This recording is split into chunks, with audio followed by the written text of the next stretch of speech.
Banques et assurances doivent opter pour des stratégies plus proactives. C'est que les attentes des clients évoluent avec le numérique.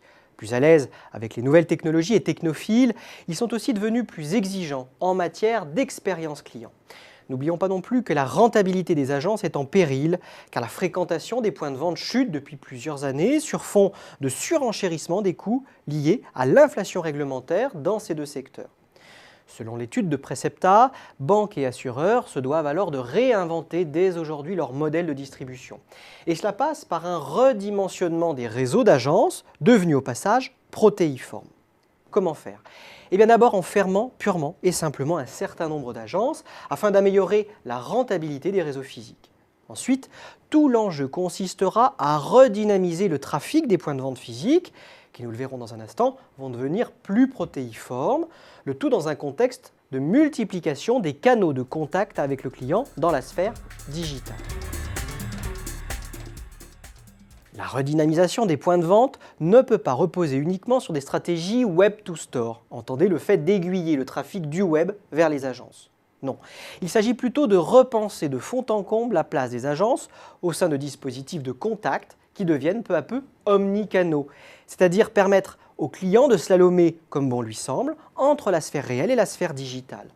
Ce que je veux dire par là, c'est que le client doit pouvoir accéder à une information complète sur les produits et services en ligne, améliorer sa recherche d'informations au sein d'une agence, où les conseillers pourront au passage rassurer le client et ensuite finaliser sa souscription en ligne ou dans un autre point de vente.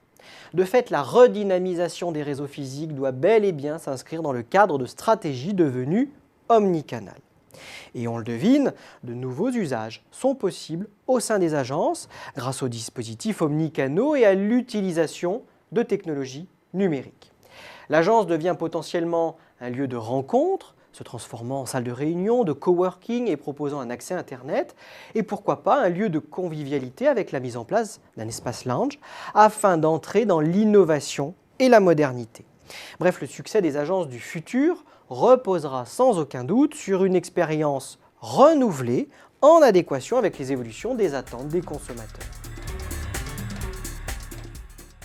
Ces nouveaux modèles de distribution que nous venons de dessiner ne doivent pas faire oublier le rôle encore pivot des agences en matière de souscription. Et oui, si Internet s'est imposé comme le premier point de contact et le canal déclencheur de l'achat, les réseaux physiques, eux, concentrent encore près de 96% des souscriptions des banques et assurances. Ainsi, les réseaux physiques de demain joueront un rôle absolument pivot. Mais ils seront moins denses, comme nous l'avons vu, et ils seront aussi protéiformes pour créer davantage de valeur client. C'est que les organisations vont devoir jongler avec différents formats d'agences, avec des agences propriétaires ou non, à la fréquentation variée et aux horaires d'ouverture différents. Parallèlement, les agences de demain se doivent d'apporter une valeur ajoutée relationnelle à leurs clients par rapport à la sphère digitale. Et dans ce cadre, les nouvelles technologies apportent de nouveaux usages. Outils d'aide à la vente, simulateurs, entretiens en visioconférence avec des spécialistes côte à côte. Se poseront alors d'importants enjeux en matière de formation des équipes commerciales.